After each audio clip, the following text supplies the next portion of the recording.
আসসালামু আলাইকুম রহমাতুল্লাহ। সম্মানিত ভিউয়ার্স, আপনি জীবনভর ইবাদত বন্দেগী করার পরেও সৃষ্টিকর্তার উপর পূর্ণ ভরসা নাই, তার কারণ জানেন? ভিডিওটি কেটে কেটে না দেখে শুরু থেকে শেষ পর্যন্ত ধৈর্য সহকারে শুনলে অবশ্যই বুঝে যাবেন।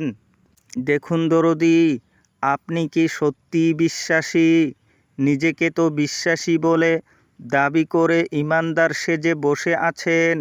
সারা জীবন যেই ইবাদত বন্দেগী করিতেছেন, সেই ইবাদত বন্দেগী সত্যি কি দয়াময় আল্লাহর বিধান মতে হচ্ছে, নাকি অন্ধবিশ্বাসী হয়ে লোকের মুখে শুনে শুনে লোকের দেখানো নিয়মনীতির অনুসরণ করে যাচ্ছেন? তা না হলে দয়াময় আল্লাহ কেন বলে দিলেন সূরা বনী ইসরাঈলের ৮৪ নম্বর আয়াতে যে প্রত্যেক ব্যক্তি নিজ পদ্ধতি অনুযায়ী আমল করে থাকে, আর তোমার প্রতিপালক ভালো জানেন কে সর্বাধিক নির্ভুল পথে আছে।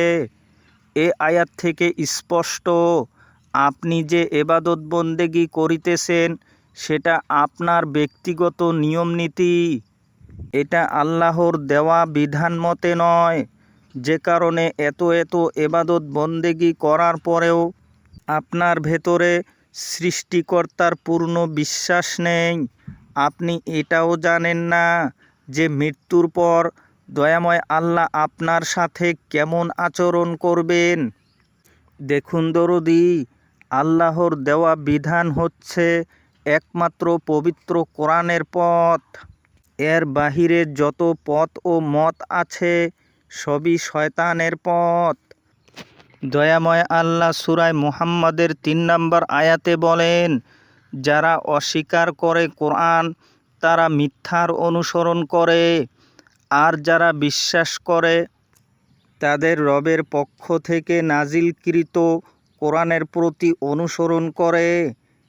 এমনিভাবে আল্লাহ মানুষের জন্য তাদের মধ্যেকার পাপী এবং পুণ্যবানদের দৃষ্টান্ত বর্ণনা করেন। এবার আপনি নিরপেক্ষ মন দিয়ে বিচার করে দেখুন, আপনি কি সত্যি কোরআনের নির্দেশ মানতেছেন, নাকি সারা জীবন মোল্লাদের কথা অন্ধের মতো অনুসরণ করে জীবন অতিবাহিত করে গেলেন?